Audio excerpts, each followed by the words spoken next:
बात करेंगे हम विकास को प्रभावित करने वाले कारक। देखिए, बालक के विकास को प्रभावित करने वाले बहुत सारे कारक होते हैं, लेकिन उसमें सबसे महत्वपूर्ण कारक होते हैं वंशानुक्रम और वातावरण, जिसमें वंशानुक्रम को हम जैविक कारक भी कह सकते हैं और वातावरण को हम सामाजिक कारक भी कह सकते हैं। ये देखिए, ये जन्मजात कारक होते हैं और ये जन्म के पश्चात वातावरण से जो कारक होते हैं जो हमें प्रभावित करते हैं, यानी बालक के विकास को प्रभावित करते हैं, ये वो कारक होते हैं। तो ये जो कारक है ये सबसे ज्यादा प्रभावित करते हैं एक बालक के विकास को। वंशानुक्रम को प्रकृति भी कहा गया है और वातावरण को पोषण भी कहा गया है। ऐसा एग्जाम में प्रश्न पूछा जाता है कई बार कि प्रकृति का अर्थ क्या होता है, वातावरण होता है या फिर वंशानुक्रम होता है। तो देखिए, प्रकृति यहाँ होती है वंशानुक्रम और पोषण आप किसको कहोगे, वातावरण को। तो आज की क्लास में हम बात करेंगे सबसे पहले वंशानुक्रम के बारे में कि वंशानुक्रम क्या होता है। जो ये शब्द सुनते हैं वंशानुक्रम, ये होता क्या है। देखिए, वंशानुक्रम क्या होता है कि सामान्य रूप में हम बहुत बार बात सुनते हैं, क्या सुनते हैं कि जैसे माता पिता होते हैं वैसे ही उनकी संतान होती है। यानी माता पिता के जो गुण होते हैं, जैसे उनका रंग होता है, उनका आकार होता है, उनकी जो विद्वता होती है, ये सभी के सभी जो गुण होते हैं माता पिता के, वो किसमें देखने मिलते हैं, बालकों के अंदर देखने मिलते हैं। अगर दूसरी भाषा में हम इसे समझें तो ये समझ सकते हैं जैसे माता पिता के चाहे मानसिक गुण हो चाहे शारीरिक गुण हो, उन गुणों को हम किसमें देखते हैं, उनकी संतान में देखते हैं। जैसे देखिए, अगर कोई माता पिता है वो बहुत बुद्धिमान है तो देखा जाता है उनके बालक भी कैसे होते हैं, बुद्धिमान होते हैं। लेकिन कुछ परिस्थितियां क्या होती हैं जिसमें माता पिता तो विद्वान हैं लेकिन बालक क्या होते हैं, मूर्ख होते हैं। और कभी कभी माता पिता जो होते हैं वो मंद बुद्धि के होते हैं लेकिन बालक क्या होते हैं, तीव्र बुद्धि के होते हैं। तो ऐसा क्यों होता है? ऐसा इसलिए होता है कि किसी भी बालक के ऊपर केवल माता पिता के गुणों का प्रभाव नहीं पड़ता है, उनके अंदर उनके पूर्वजों के गुणों का भी प्रभाव आपको देखने के लिए मिलता है। तो पीढ़ी दर पीढ़ी जब माता पिता या उनके जो पूर्वज है उनके गुणों का जो स्थानांतरण हम देखते हैं, वही क्या है, वही वंशानुक्रम है। इसे ही हम वंश परंपरा कहते हैं, इसे ही हम आनुवंशिकता कहते हैं, इसे ही हम पैतृकता कहते हैं। ये जितने भी नाम आप सुन रहे हो वो सभी के सभी क्या है, वंशानुक्रम। अब देखिए, वंशानुक्रम क्या हो गया, समझ में आया आपको? वंशानुक्रम हो गया बीज। एक पौधे का जो बीज होता है वो होता है वंशानुक्रम, और बाद में जो पौधे का पोषण होता है उसको आप वातावरण कह सकते हो। तो ध्यान हमें किसके देना, ऊपर देना है अभी, वंशानुक्रम के ऊपर। तो देखिए, वंशानुक्रम के ऊपर दो बहुत महत्वपूर्ण परिभाषा है। पहली परिभाषा है रुथ बैंडिट की। उनके अनुसार वंशानुक्रम क्या है, माता पिता से संतान को प्राप्त करने वाले गुणों को ही क्या कहते हैं, वंशानुक्रम कहते हैं। किसके अनुसार, रुथ बैंडिट के अनुसार। अगला देखिए, बी.एन. झा, इन्होंने क्या कहा है, वंशानुक्रम हमारी जन्मजात विशेषताओं का पूर्ण योग होती है। यानी बालक के जन्म के समय उसके अंदर जितनी भी योग्यताएं होती है उनका पूर्ण योग ही क्या है, वंशानुक्रम है। किसके अनुसार, बी.एन. झा के अनुसार। ठीक है, चलो अब हम बात करते हैं वंशानुक्रम की प्रक्रिया के बारे में। ये प्रक्रिया कैसे होती है इसके बारे में चर्चा करते हैं। तो देखिए, बालक का जो निर्माण होता है या जो उसका आरंभ होता है वो होता है संयुक्त कोश के द्वारा। जो संयुक्त कोश होता है वो बनता है माता और पिता दोनों के कोश से मिलकर क्या बनता है, संयुक्त कोश बनता है, और इसी से बालक का क्या होता है, जन्म होता है। अब यहाँ ध्यान दीजिए, माता की 23वीं जोड़ी और पिता की जो 23वीं जोड़ी होती है, ये दोनों जो कोश होते हैं इन्हीं के द्वारा संयुक्त कोश बनता है और बालक का जन्म होता है। तो देखिए, माता की जो 23वीं जोड़ी होती है उसके अंदर गुणसूत्र जो होते हैं वो होते हैं X और X। पिता के जो गुणसूत्र होते हैं 23वीं जोड़ी के वो होते हैं X और Y। ठीक है, ये जो दोनों आप देख रहे हो गुणसूत्र या ये वंशक्रम जो आप देख रहे हो, इसी के द्वारा क्या होता है, बालक की लिंग का निर्धारण होता है। इसीलिए इन वंशसूत्रों को हम क्या कह सकते हैं, इन वंशसूत्रों को आप लिंग वंशसूत्र भी कह सकते हो, क्योंकि इन्हीं के द्वारा बालक के लिंग का निर्धारण होता है। तो देखिए कैसे होता है और कैसे पता चलता है कि लड़का का जन्म होगा या फिर लड़की का जन्म होगा। तो देखिए, माता का ये जो X गुणसूत्र है, यदि ये पिता के X गुणसूत्र से मिलता है तो देखिए किसका जन्म होता है, एक लड़की का जन्म होता है। X और X गुणसूत्र से क्या जन्म होता है, एक लड़की का जन्म होता है। फिर देखिए, माता का दूसरा ये जो X है, अगर ये पिता के Y गुणसूत्र से मिलता है तो क्या होता है, यानी X और Y गुणसूत्र से होता है लड़के का जन्म। सिमिलर यहाँ पे देखिए, अगर ये X मिलता है माता के इस X से तो भी लड़की का जन्म है, Y अगर मिलता है X के साथ में तो लड़के का जन्म है। तो बेसिक बात आप क्या समझनी है, यदि X और X गुणसूत्र मिलते हैं, चाहे ये X हो चाहे ये X हो, कोई भी X हो, और यदि X Y गुणसूत्र मिलते हैं तो लड़का होता है। तो क्या ध्यान देना है, X X गुणसूत्र मतलब लड़की और X Y गुणसूत्र यानी लड़का। इस प्रकार इन वंश सूत्रों के द्वारा ही बालक के लिंग का निर्धारण किया जाता है। तो आपको प्रोसेस समझ में आया।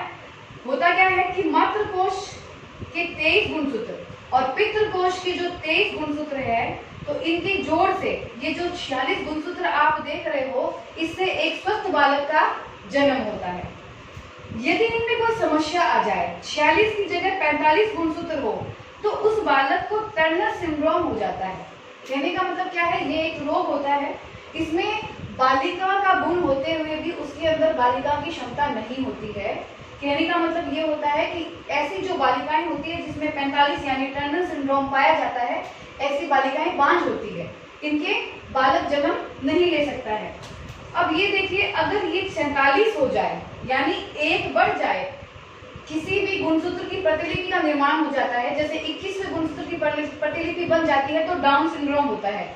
यहाँ पे कुल संख्या कितनी हो जाएगी, 47।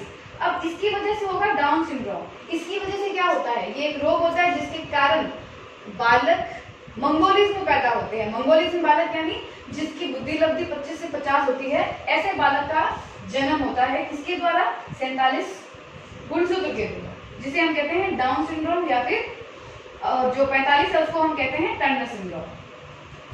आई बात समझ में आपको कि यहाँ पे क्या है, संयुक्त कोश यानी माता पिता की 23वीं जोड़ी के द्वारा बालक का जन्म का जो लिंग होता है वो निर्धारण किया जाता है। बालक का जन्म होता है, उसके लिए क्या चाहिए, 46 गुणसूत्र चाहिए, जिससे एक स्वस्थ बालक पैदा होता है। अगर 45 हो चाहे 47 हो, दोनों ही अवस्था में क्या होगा, कोई ना कोई प्रॉब्लम आपको फेस करनी पड़ेगी। अगर 45 है तो टर्नर सिंड्रोम मिलेगा, और यदि अगर 47 है तो उसे डाउन सिंड्रोम की जो समस्या है वो आपको देखने के लिए मिलेगी। ठीक है, अब हम बात करते हैं वंशानुक्रम के सिद्धांत के बारे में। क्या क्या सिद्धांत बनाए गए हैं वंशानुक्रम के, और ये सिद्धांत क्या कहते हैं, इसके बारे में हम बात करते हैं। तो पहला सिद्धांत हम पढ़ेंगे बीज कोश की निरंतरता का नियम। बीज कोश यानी जीव द्रव्य जो होता है उसकी निरंतरता का नियम पढ़ेंगे। ये जो सिद्धांत है वंशक्रम का, ये सिद्धांत दिया है बीजमैन ने। किसने दिया है, बीजमैन ने, और इन्होंने प्रयोग किया था एक चूहे के ऊपर। देखो सिंपल भाषा में समझते हैं ये सिद्धांत कहता क्या है। ये सिद्धांत कहता है कि जो बीज कोश होता है वो कभी भी नष्ट नहीं होता है। जो बीज कोश होता है उसका काम होता है उत्पादक कोशों का निर्माण करना, और माता पिता इस कोश का स्थानांतरण कर देते हैं संतान को, और संतान कर देता है अगली पीढ़ी में। तो ये जो मेन हम बात कर रहे हैं बीज कोश की, ये कभी भी समाप्त नहीं होता है, ये निरंतर चलता रहता है। ये सिद्धांत ऐसा कहता है। कहने का मतलब क्या होता है कि जैसे माता पिता है, यहाँ पे सिद्धांत के अनुसार जो माता पिता होते हैं वो जन्मदाता नहीं होते हैं। माता पिता होते हैं बीज कोश के संरक्षक। उनका कार्य केवल उनका संरक्षण करना होता है। उसके पश्चात उन्हें अपने संतानों को इसका स्थानांतरण करना होता है। फिर उन संतानों का दायित्व बन जाता है कि ये इसका स्थानांतरण अगली पीढ़ी में करते। तो ये सिद्धांत क्या कहता है, बीज कोश कभी भी समाप्त नहीं होता है, नष्ट नहीं होता है, ये निरंतर पीढ़ी दर पीढ़ी चलता रहता है। ये सिद्धांत किसने दिया है, बीज ने। दूसरा देखिए समानता का नियम। समानता का नियम क्या कहता है कि जैसे माता पिता होते हैं वैसे ही उनकी संतान होती है। यानी समझ लीजिए किसी के माता पिता अगर लंबे हैं तो उनके बालक भी क्या होते हैं, लंबे होते हैं। अगर किसी के माता पिता जो बहुत इंटेलिजेंट है तो उसके बच्चे भी कैसे होंगे, इंटेलिजेंट। यानी जैसे माता पिता है उनके समान गुण आप उनके बालकों में देखोगे। तीसरा सिद्धांत देखिए विभिन्नता का नियम। ये दिया है डार्विन व लेमार्क ने। ये सिद्धांत क्या कहता है कि माता पिता से बिल्कुल समान नहीं होते हैं बालक, कुछ भिन्न होते हैं। और एक ही माता पिता के जो दो बालक हैं उनके अंदर भी आप असमानता देख सकते हो। आपने देखा होगा दो भाई बहन, उसमें से एक भाई क्या होता है, गोरा होता है, और दूसरा भाई काला होता है। एक भाई बहुत इंटेलिजेंट होता है और दूसरा मंदबुद्धि होता है। तो ये क्या कहता है कि भिन्नता का नियम होता है वंशानुक्रम के अंदर। बालक अपने माता पिता से भिन्न हो सकता है, कुछ मात्रा में उनसे भिन्न हो सकता है। ये सिद्धांत वंशक्रम का ये कहता है कि माता पिता से बालक क्या होंगे, कुछ भिन्न होंगे। वो किसी भी रूप में हो सकते हैं, शारीरिक रूप में भी हो सकते हैं, मानसिक रूप में भी हो सकते हैं। आगे देखिए अर्जित गुणों के संक्रमण का नियम। लेमार्क एक मनोवैज्ञानिक थे जिन्होंने ये सिद्धांत दिया है वंशक्रम का, और इस सिद्धांत की आलोचना की थी डार्विन ने। डार्विन के अनुसार तो अर्जित गुणों का संक्रमण नहीं होता है अगली पीढ़ी में, लेकिन लेमार्क का कहना है कि वंशक्रम के अंदर अर्जित जो गुण होते हैं माता पिता के, वो अगली पीढ़ी में स्थानांतरित होते हैं। और उन्होंने एक जिराफ का उदाहरण दिया था। उनके अनुसार जो जिराफ है उसकी गर्दन पहले घोड़े के समान थी, लेकिन किसी परिस्थितिवश, किसी भी कारण, समझ लो कि वो पेड़ से किसी अपने भोजन को प्राप्त करने के लिए ही बार बार उसने ये क्रिया की हो कि गर्दन से उन्होंने उसको प्राप्त किया हो, तो कालांतर में क्या देखा जाता है कि जिराफ की गर्दन क्या है, बहुत लंबी हो गई है। तो इनका कहने का मतलब क्या है कि ये जो गर्दन लंबी हो गई थी किसी जिराफ की किसी कारणवश, अब उसका जो ये गुण है लंबी गर्दन का, वो अगली पीढ़ी में स्थानांतरण होते होते आज हम क्या देखते हैं, जिराफ की गर्दन क्या है, बहुत लंबी हो गई है। पहले ये कैसे थी, घोड़े की समान थी, लेकिन स्थितियों के बस ये गुण अर्जित हो गया कि गर्दन लंबी हो गई, और पीढ़ी दर पीढ़ी स्थानांतरण होते होते आज हम जो जिराफ को देखते हैं उसकी गर्दन क्या है, बहुत लंबी है। तो लेमार्क का कहना है अर्जित गुणों का संक्रमण भी वंशक्रम के अंदर होता है। ठीक है, अगला देखिए प्रत्यागमन का सिद्धांत। इस सिद्धांत का मतलब क्या होता है, जैसे माता पिता होते हैं उनके बिल्कुल विपरीत गुणों की संतान पैदा होती है, उसको कहते हैं प्रत्यागमन का सिद्धांत। जैसे गांधी जी थे, बहुत ही श्रेष्ठ व्यक्ति थे, लेकिन उनके पुत्रों के अंदर वो गुण आपको बिल्कुल भी देखने नहीं मिलेंगे, वो बिल्कुल ही आपको अलग मिलेंगे। इसी प्रकार जो भी माता पिता है उनके कोई भी गुण हो, अगर कोई किसी के माता पिता संत प्रवृत्ति के हैं और उनका बालक एकदम अपराधी प्रवृत्ति का हो जाता है, तो ये कौन सा नियम होगा, ये प्रत्यागमन का नियम या सिद्धांत कहलाएगा। ठीक है, आगे देखिए वंश संकरता का नियम। ये बहुत ही महत्वपूर्ण सिद्धांत है, वंशानुक्रम का आधारभूत सिद्धांत कहते हैं इसे, या वंश सूत्रों का नियम या सिद्धांत भी इसी सिद्धांत को हम कहते हैं। ये जो सिद्धांत है ये दिया था मेंडल ने। मेंडल ने प्रयोग किया था मटर और चूहे के ऊपर। तो देखिए ये क्या कहता है सिद्धांत, ये सिद्धांत यह कहता है कि कोई भी प्राणी या वस्तु जो भी है वो अपने मौलिक स्वरूप या सामान्य स्वरूप को अग्रसर करता है, छोड़ता नहीं है। वंशक्रम का सिद्धांत ये कहता है। तो इसको समझते हैं। देखिए मेंडल ने प्रयोग किया था मटर के ऊपर। मटर में क्या किया था उन्होंने छोटी और जो बड़ी मटर है उन दोनों को मिलाकर उनको बो दिया। ठीक है, इसके पश्चात जो मटर उगती है वो कैसी होती है, वो वर्ण संकरित जाति की मटरें होती है। बाद में जब वर्ण संकर जाति की मटर उत्पन्न हो जाती है तो मेंडल ने क्या उसको दोबारा बो दिया। ऐसे उन्होंने 2-3 बार इसको क्रिया को बार बार किया, लेकिन अंत में उन्होंने क्या देखा कि जितनी सारी की सारी जो मटर थी वो सारी की सारी वर्ण संक्रमित वाली जो मटरें होती है वैसी नहीं थी, कुछ अलग थी। और कैसी थी वो, अपने उसका जो प्रारंभिक स्वरूप है वो वैसी मटर उन्होंने देखी थी। तो कहने का मतलब ये है कि चाहे कोई प्राणी हो चाहे कोई वस्तु हो, वो अपनी मौलिक स्वरूप को छोड़ता नहीं है, उसको अग्रसर करता है। आपको वो उसका मौलिक स्वरूप आगे भी देखने मिलेगा। ऐसा क्या कौन कहता है, वर्ण संकरता का सिद्धांत कहता है। अब देखिए ऐसे ही उन्होंने चूहे के ऊपर किया। ये तो बात हो गई मटर के ऊपर, चूहे के ऊपर भी ऐसे ही प्रयोग किया। उन्होंने काले और सफेद चूहे को एक साथ रखा। अब उनसे जो चूहे उत्पन्न हुए वो कैसे थे, काले थे। बाद में उन्होंने केवल काले चूहों को क्या किया, एक साथ रखा। उनसे जो उत्पन्न हुए चूहे वो काले और सफेद दोनों थे। कहने का मतलब क्या है, उनका जो मौलिक स्वरूप था सफेद और काले का वो खत्म नहीं हुआ, आगे अग्रसर हो गया। बाद में भी आपको देखने मिला कि केवल जो काले चूहे थे उनके द्वारा भी जो नए चूहे जन्म लेते हैं उसमें आपको काले और सफेद दोनों चूहे मिलेंगे, क्योंकि वो अपने मौलिक स्वरूप को नहीं छोड़ते हैं। ठीक है, तो समझ में आ गया आपको वर्ण संकरता का सिद्धांत। अंतिम देखिए बायोमेट्रिक सिद्धांत। ये सिद्धांत क्या कहता है कि बालक के ऊपर केवल माता पिता के गुणों का प्रभाव नहीं पड़ता है, बल्कि उनके पूर्वजों का भी प्रभाव पड़ता है घटते हुए क्रम में। यानी देखिए पितृपक्ष और मातृपक्ष जो होता है उसमें सबसे पहले माता पिता का जो प्रभाव होता है वो होता है 50-50%। फिर घटते हुए क्रम में बालक के अंदर आप प्रभाव देखोगे पूर्वजों का, यानी देखिए दादा दादी या नाना नानी है उनका 25% प्रभाव आपको देखने मिलेगा। परदादा दादी है या पर नाना नानी है, तो आप देखोगे 25% 2%, 25/2% प्रभाव आप उनके अंदर इनका देखोगे। फिर परम दादा दादी और परम नाना नानी का प्रभाव अगर देखोगे तो 25/4% आप प्रभाव देखोगे बालक के अंदर। और उसके बाद अगर अगली पीढ़ी और आती है पिछली, यानी और पीछे हम जाते हैं, तो आप देखोगे 25/8% उनका प्रभाव भी पड़ता है। तो यानी पूर्वजों का जो प्रभाव होता है बालक के ऊपर, वो घटते हुए क्रम में बालकों के ऊपर पड़ता है। ये कौन सा सिद्धांत है? बायोमेट्रिक सिद्धांत। ओके, अब हम बात करते हैं प्रभाव के बारे में, कैसे कैसे प्रभाव पड़ता है वंशक्रम का, उसके बारे में बात करते हैं। देखिए, शारीरिक संरचना का प्रभाव, इसके ऊपर अध्ययन जो किया वो कार्ल पियर्सन ने किया था। उनका मत यह है कि यदि माता पिता लंबे हैं तो उनकी संतान भी क्या होगी? लंबी होगी। और माता पिता अगर छोटे हैं यानी हाइट कम है तो उनके बच्चे भी कैसे होंगे? उनकी भी हाइट कम होगी।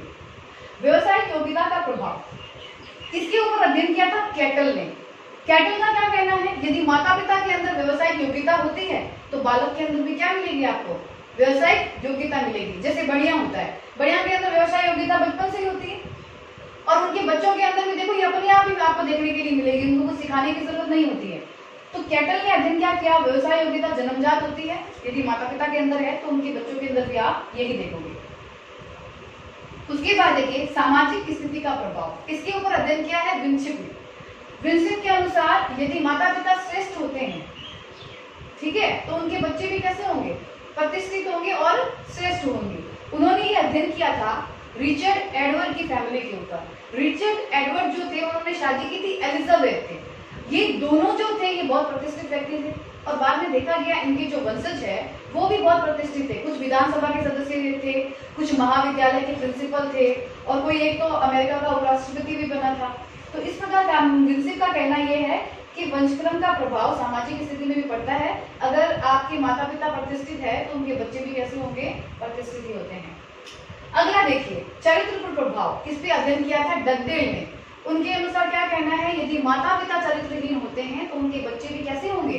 चरित्रहीन होंगे। महानता का प्रभाव सिमिलर, यही बात ये इसके ऊपर अध्ययन किया है गाल्टन ने।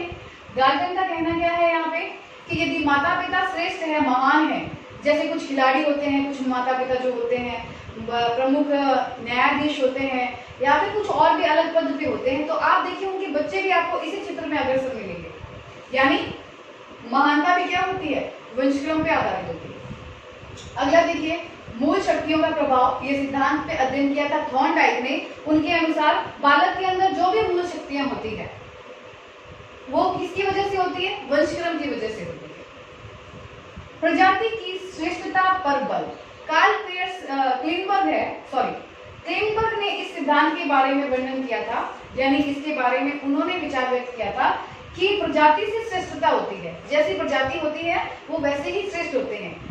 उन्होंने एक उदाहरण से समझाया कि अमेरिका की जो श्वेत जाति के लोग होते हैं वो निग्रो जाति के जो लोग होते हैं उनसे ज्यादा क्या होते हैं? श्रेष्ठ होते हैं, क्योंकि प्रभाव किसपे पड़ता है? वंशक्रम का, जाति का पड़ता है। ये किसका मानना है? क्लिनबर्ग का। अंतिम देखिए वृद्धि का प्रभाव, गार्डर थे, एक मनोवैज्ञानिक थे, उन्होंने कहा कि वृद्धि का प्रभाव पड़ता है। यानी अगर माता पिता मंद बुद्धि के हैं तो उनकी जब वृद्धि होती है, यानी आगे बच्चे जन्म लेते हैं, उनके वंशज बढ़ते हैं, तो वो भी मंद बुद्धि मिलेंगे। और यदि तीव्र बुद्धि है तो उनके बच्चे भी कैसे होंगे? तीव्र बुद्धि के होंगे। तो उन्होंने कालिका के एक सैनिक था, उसके एक उदाहरण के द्वारा उसके ऊपर एक प्रयोग करके समझाया उन्होंने कि कालिका एक व्यक्ति था जिन्होंने 2 स्त्रियों से विवाह किया, जिसमें से पहली जो स्त्री थी वो मंद बुद्धि थी और दूसरी जो स्त्री थी वो कैसी थी? तीव्र बुद्धि की थी। अब उनके वंशजों का वर्णन किया गया, देखा गया कि उनके वंशज कैसे हैं। तो पहली स्त्री से 480 वंशज थे जो मंद बुद्धि स्त्री थी। तो देखा गया उसमें ज्यादातर जो बच्चे थे वो कैसे थे? मंद बुद्धि बच्चे थे।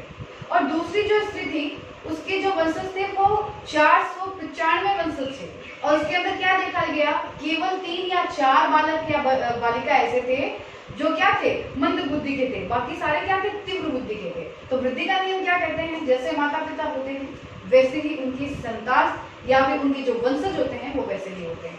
ठीक है, तो ये थे वंशक्रम के प्रभाव। तो आप इसका स्क्रीनशॉट ले लीजिए। वातावरण के बारे में हम अगली क्लास में बात करेंगे।